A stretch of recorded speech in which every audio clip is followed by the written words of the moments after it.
9 days before his death, an 86-year-old man stood in the Hawaiian sunshine, threw a series of playful punches at a sparring partner, and posted the video with a caption that read like a mission statement.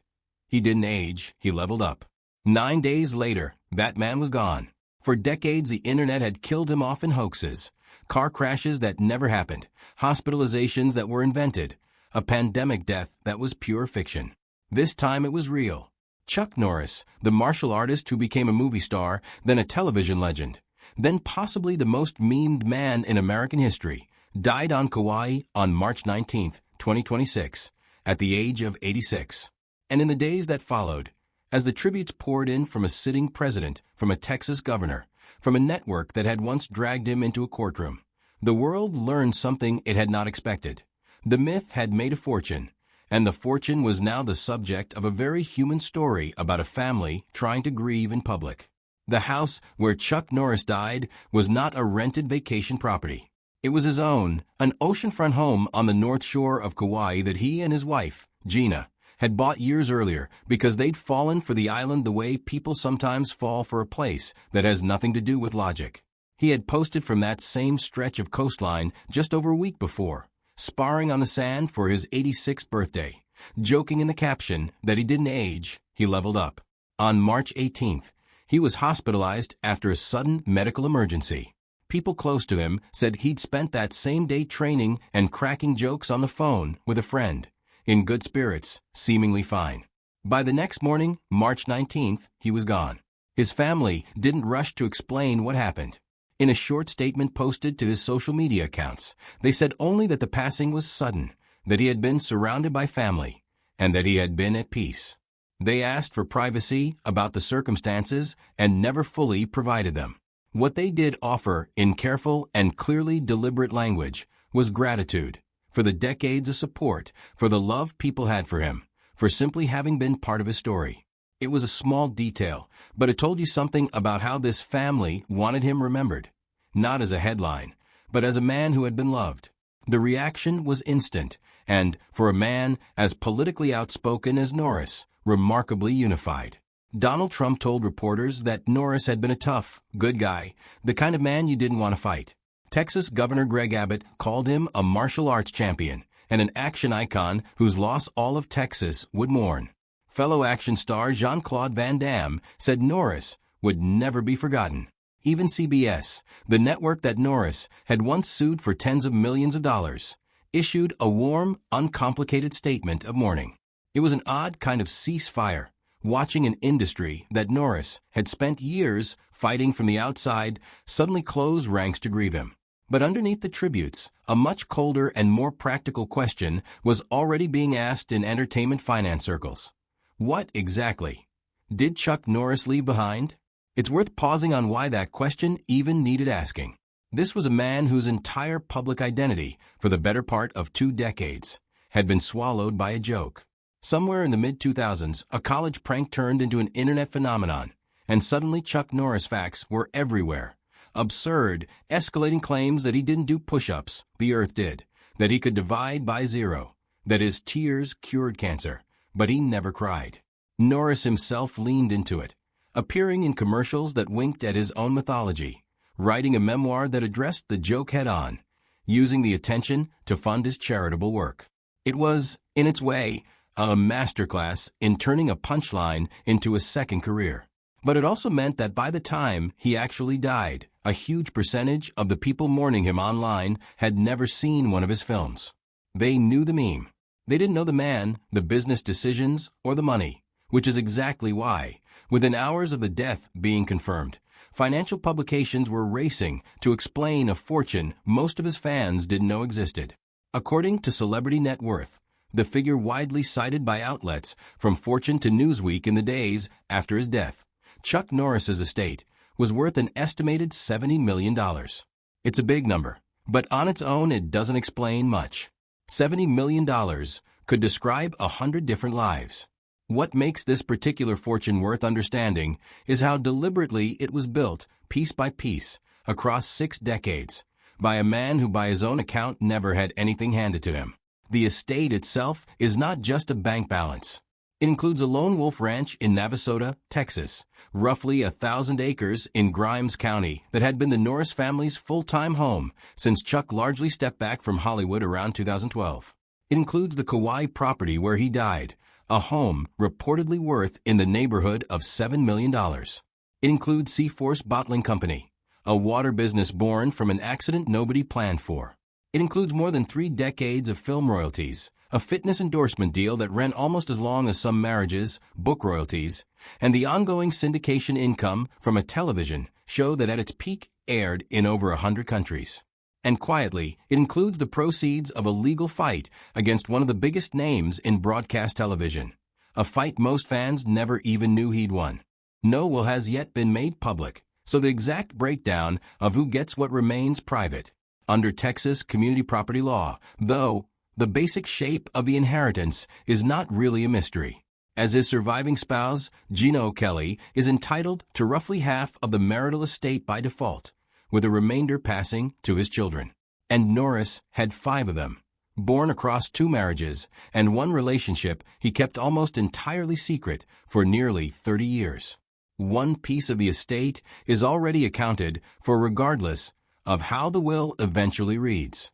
Gina holds a controlling 51% stake in Seaforce as its CEO, meaning the water company she helped build with her husband stays in her hands no matter how the rest of his fortune is divided. The ranch, meanwhile, remains the emotional center of the family's world, the place where the twins, Dakota and Danny Lee, now in their mid-20s, grew up learning to ride and rope on land their father bought long after he'd already made it as a movie star. Not everyone connected to Chuck Norris lived to see this chapter. His first wife, Diane Holchek, died in December 2025, just 3 months before he did, after a long battle with dementia. The two had divorced back in 1989, decades earlier, but their sons, Mike and Eric, stayed by her side until the end. In the space of a single winter and spring, Chuck Norris lost his mother, then his first wife, then his own life. That detail rarely makes it into the headlines about his net worth, but it says something important about the kind of ending this actually was. Not a clean mythic finish, but a very ordinary, very human unraveling of a large family, one loss after another. To understand how a shy, sickly kid from rural Oklahoma ended up building a $70 million estate with a bottling company, a Texas ranch, and a decades-long grudge match against CBS, you have to go back to the very beginning, long before there was a black belt, let alone a movie career. Carlos Ray Norris was born on March 10, 1940, in the small town of Ryan, Oklahoma, and his arrival was rough enough that it's a minor miracle he survived it. He was what doctors at the time called a blue baby, born with dangerously low oxygen levels. His mother, Wilma, was a devout Christian who worked a string of low-paying jobs to keep her 3 sons fed, largely on her own. His father, Ray, was a World War II veteran who came home changed by the war and leaned hard into alcohol. He would vanish for months at a stretch. Norris later wrote, with a bluntness that says a lot about that household, that the house was actually calmer when his father was gone. When Ray was home, the whole family walked on eggshells. The Norrises moved constantly, Oklahoma, then Kansas, then California, always chasing work that never quite paid enough. By the time Chuck graduated from North Torrance High School in 1958, he was, by his own later description, a slight, unremarkable, faintly anxious teenager who had never really succeeded at anything difficult in his life.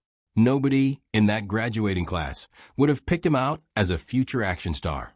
That same year at 18, he married his high school sweetheart, Diane Holchek, who was 17. And that same year, he enlisted in the Air Force.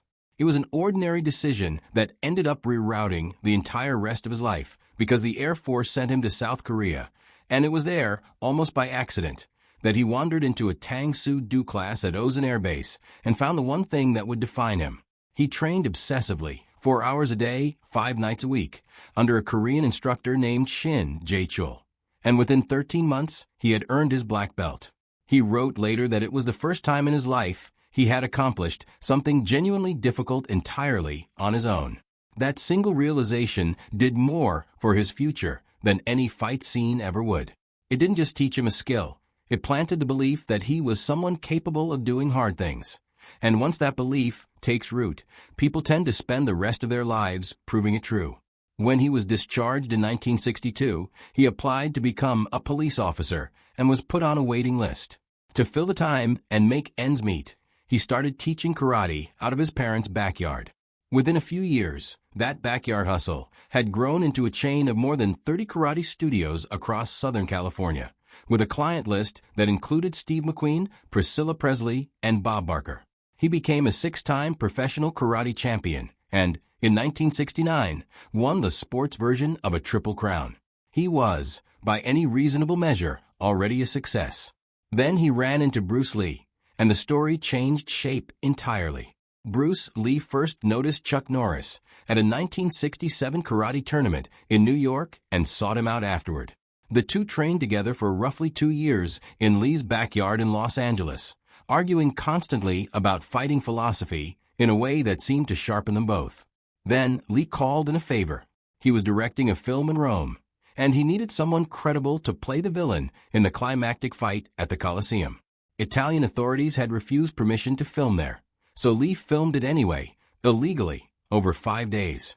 When Norris asked how the fight should end, Lee reportedly told him he didn't want to defeat a world champion. He wanted to destroy one. That film, Way of the Dragon, was made on a budget that would barely cover a modern commercial, and went on to gross well over 100 times that amount worldwide. Chuck Norris became internationally famous for losing on screen to a man he considered the greatest martial artist who ever lived. When Bruce Lee died in 1973, his widow moved into a house half a block from the Norris family. Chuck spent countless evenings there, telling young Brandon Lee stories about his father, a quiet kindness that rarely makes it into any highlight reel of Chuck Norris's career, but probably says more about him than most of his films do.